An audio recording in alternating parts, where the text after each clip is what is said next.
शेतकऱ्यांना जे जे वचनं 2014च्या निवडणुकीमध्ये, 2019च्या निवडणुकीमध्ये आणि 2024च्या निवडणुकीमध्ये जे जे शेतकऱ्याकरता जाहीरनामा, संकल्पनामा आमच्या मोदीजींनी दिला होता, तो संकल्पनामा जाहीरनामा आम्ही आमचं शासन, मोदीजी आणि महाराष्ट्राचं देवेंद्र फडणवीसचं सरकार पूर्ण करत आहे। आता काँग्रेस पार्टी त्यांच्या 65 वर्षाच्या कार्यकाळामध्ये जे करू शकली नाही ते सर्व शेतकऱ्याचे विषय हे आमचं डबल इंजिन सरकार मार्गी लावत आहे। आणि आता सपकाळ रिकामे आहेत। जसं राहुल गांधीला सवय आहे कुठल्या यात्रा काढायची, आणि ती यात्रा निरर्थक आणि त्या यात्रेला काही समर्थनही मिळत नाही, निरर्थकच असतात। त्यामुळे यांची जी सवय आहे यात्रा काढायची, त्या सवयीप्रमाणे ते काढतात आहे। पण शेतकऱ्याचे प्रश्न सोडवण्याकरता आमचं सरकार काम करत आहे। शेतकऱ्यांना दिवसारी 12 तास वीज आम्हाला द्यायची आहे पुढच्या 3 वर्षामध्ये। माननीय देवेंद्र फडणवीसच्या सरकारने, आमच्या सरकारने शेतकऱ्यांना मोफत वीज देण्याचा निर्णय घेतलेला आहे। शेतकऱ्याचे पांढर रस्ते बांधकामाचा निर्णय आम्ही घेतला आहे। शेतकऱ्याचे रस्ते मोठे करून देण्याचा निर्णय आम्ही घेतला आहे। शेतकऱ्यांना पीएम किसान योजनेमध्ये आम्ही त्या ठिकाणी केंद्र राज्य सरकारचे 12,000 रुपये देण्याचा निर्णय आम्ही घेतला आहे। शेतकऱ्यांना बियाणे देण्याचा आम्ही निर्णय घेतला आहे। 1000 निर्णय मी सांगू शकतो। पीएम पीक विमा योजनेचे निर्णय आहे। त्यामुळे आता त्यांच्याकडे काही शिल्लक नाही आहे। 65 वर्ष त्यांनी काय केलं सांगता येत नाही। महाराष्ट्रात 45 वर्ष सरकार होतं, त्यांनी काय केलं जेव्हा सांगता येत नाही, तेव्हा जनतेमध्ये संभ्रम तयार करून राजकारणाची रोजीरोटी शेकण्याकरता अशा यात्रा निघताय असं मला वाटतं। याला तरुण आहे हर्षवर्धन सपकाळनी टीका सुद्धा केली आहे की भाजप हा जातीवादी पक्ष आहे, त्यामुळे सर्वसामान्य लोकांच्या प्रश्नावर भाजप हे दुर्लक्ष करतात, कसं होतं त्याकडे? त्यांना त्याचं पट टिकवायचं आहे। राहुल गांधींनी त्याला बनवलं आहे अध्यक्ष। त्यांना पट टिकवण्याकरता काहीतरी क्लिप पाठवा लागतात राहुल गांधीला, म्हणून त्या तयार करून पाठवतात।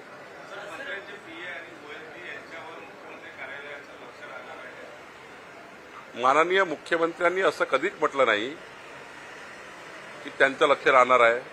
माननीय मुख्यमंत्र्यांची भावना एवढीच आहे की आमचे ओएडी, आमचे पीएस हे वर्षानुवर्ष 20-20, 30-30 वर्ष मंत्री बदलतात, पण पीएस बदलत नाही।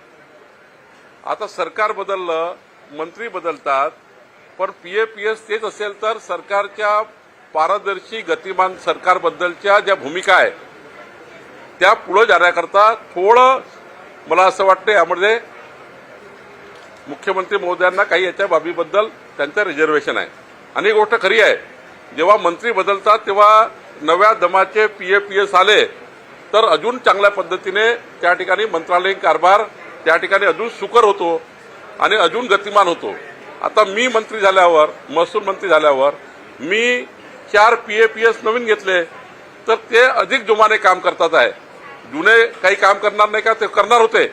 पण माननीय मुख्यमंत्र्यांची भावना आहे की जेव्हा सरकार बदलतं तेव्हा या सरकारचा जो अजेंडा आहे त्या अजेंड्यावर काम करणारा त्या ठिकाणी अधिकारी आले पाहिजेत। आणि जुने 20-20 वर्ष मंत्रालयामध्ये एकाच ठिकाणी जागेवर बसलेल्या लोकांनी काहीतरी फील्डवरही काम केलं पाहिजे, नव्या ठिकाणी काम केलं पाहिजे। शेवटी एकाच एक पोस्टवर आपण जेव्हा अधिकारी ठेवतो, नॉर्मली आपण कलेक्टर वगैरे बघा 2 वर्षांनी 3 वर्षांनी बदल्या होतात, एसपीच्या 2 वर्षांनी 3 वर्षांनी बदल्या होतात, एडीओच्या बदल्या होतात। तर मग मंत्रालयीन कॅडरमध्ये जे लोक बसले आहेत त्यांनाही वेगवेगळं काम मिळालं पाहिजे, ही भावना त्यांची आहे।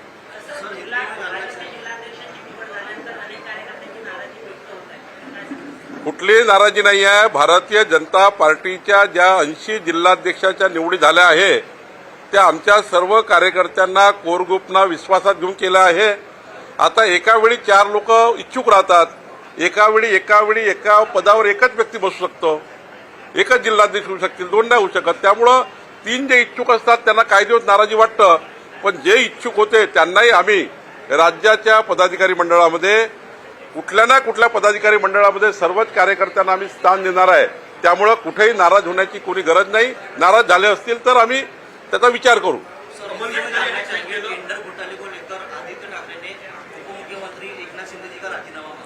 देखिए, ये घोटालेबाज लोग क्या राजीनामा मांगेंगे, वही खुद घोटालेबाज है। उद्धव ठाकरे की पूरी सरकार घोटालेबाज थी। कौन थे उद्धव ठाकरे की सरकार में? सारी लिस्ट मंत्रिमंडल की देखेंगे तो सारे घोटालेबाज थे। आप किसके ऊपर आरोप कर रहे हैं? एकनाथ शिंदे जी वहां पर जब ईमानदारी से काम कर रहे थे, अजीत पवार वहां पर काम कर रहे थे, आपके पास कई बार बताया एकनाथ शिंदे जी, अजीत पवार ने कि आपके सरकार में घोटाले हो रहे। कई बार उद्धव ठाकरे जी को, कई बार उद्धव ठाकरे जी मुख्यमंत्री रहने के बाद एकनाथ शिंदे, अजीत पवार जी ने उनको कहा कि सरकार में ऐसा ऐसा हो रहा है। उनके बेटे और वो खुद मिलकर भ्रष्टाचार कर रहे थे, सरकार का नाम खराब कर रहे थे।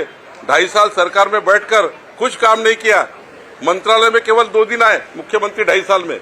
ऐसा मंत्रालय चलता है? ऐसी सरकार चलती है? 14 करोड़ जनता को ऐसे न्याय मिलेगा कि 2 बार मुख्यमंत्री 2.5 साल में आते हैं? तो ये पद्धति से सरकार नहीं चलती। पहले ये देखना चाहिए अपने गिरेबान में झांक कर कि उद्धव ठाकरे की 2.5 साल की सरकार में किस प्रकार से भ्रष्टाचार का माहौल था। और कोरोना जैसे कार्यकाल में उद्धव ठाकरे के लोगों ने, कोरोना जैसे कार्यकाल में उन्होंने पैसा खाया। अब उसके बार बार चर्चा हुई है मीडिया में, अब मैं उसमें ज्यादा नहीं जाऊंगा, लेकिन कोरोना में मरीज को नहीं छोड़ा, ऐसी उद्धव ठाकरे की सरकार थी।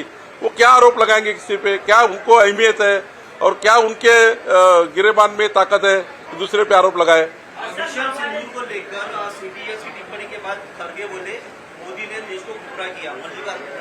ये खरगे वगैरह जो लोग हैं ना, इनके पांव की जमीन खिसक गई है।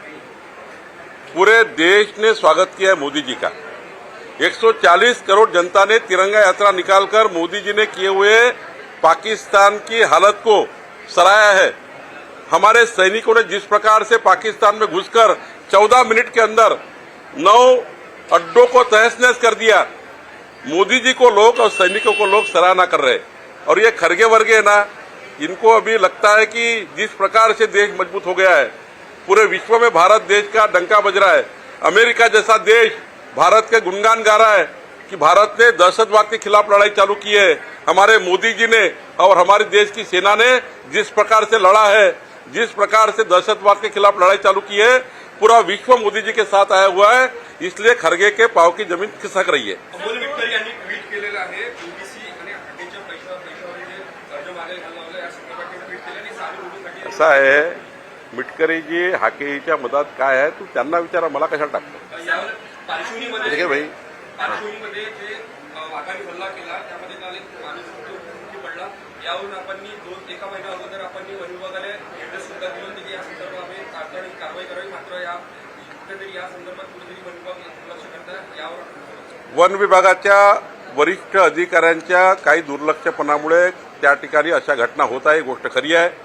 काल त्यांचे जे अत्यंत बेशिस्तीपणा आणि ज्या पद्धतीने निर्णय घेतले त्या पद्धतीने इम्प्लिमेंट न करणे वगैरे, यावर मंगळवारी सायंकाळी 6 वाजता आमचे मंत्री गणेश नाईकजी यांनी मंत्रालयामध्ये उच्चस्तरीय बैठक आयोजित केली आहे। त्या बैठकीला मी स्वतः आहे। त्या बैठकीमध्ये अशा कामचुकार लोकांना, ज्यांनी वारंवार शासनाने निर्देश देऊ नये, शासनाची स्पष्ट भूमिका आहे की ज्या ठिकाणी बफर झोनमधले गाव आहे त्या गावामध्ये जर आपण आता एआयच्या माध्यमातून येणारे कॅमेरे लावले तर त्या गावाला अलार्म जातो की वाघ येत आहे, जनावर येत आहे गावामध्ये। ते कॅमेरे लावून त्या ठिकाणी मोठ्या प्रमाणावर जनतेची सुरक्षा करता येतं, वाघापासून बचाव करता येतं। त्याच्याबद्दलचे निर्देश दिल्यावरही काही अधिकाऱ्यांनी कामचुकारपणा केला आहे। माननीय मुख्यमंत्र्यांकडे मी या बाबीवर निवेदन करणार आहे, त्यांनाही सांगणार आहे आणि आमचे गणेश नाईकजी याच्यावर उद्या बैठक घेत आहे। सर 10 जूनपासून माओवादी देशव्यापी बंद पुकारणार आहे, कारण माओवाद्यांना सर्वोच्च नेता राजू बसवा मारला गेला आहे, त्याच्या निषेधार्थ त्यांच्या बंद पुकारल्याने काय होणार आहे? आमच्या केंद्र माननीय मोदीजींनी, माननीय अमितभाईंनी, आमच्या देशातल्या सरकारने जे नक्षलवाद आहे याला मोडून काढण्याकरता, कंबरडं मोडून काढण्याचा संकल्प केला आहे आणि तो संकल्प जारी आहे। आमचे अमित शहाजी देशाचे गृहमंत्री हे कणखर आहे। अशा कुठल्याही विकेला आम्ही, या धमक्यांना आम्ही काही भीक देणार नाहीये।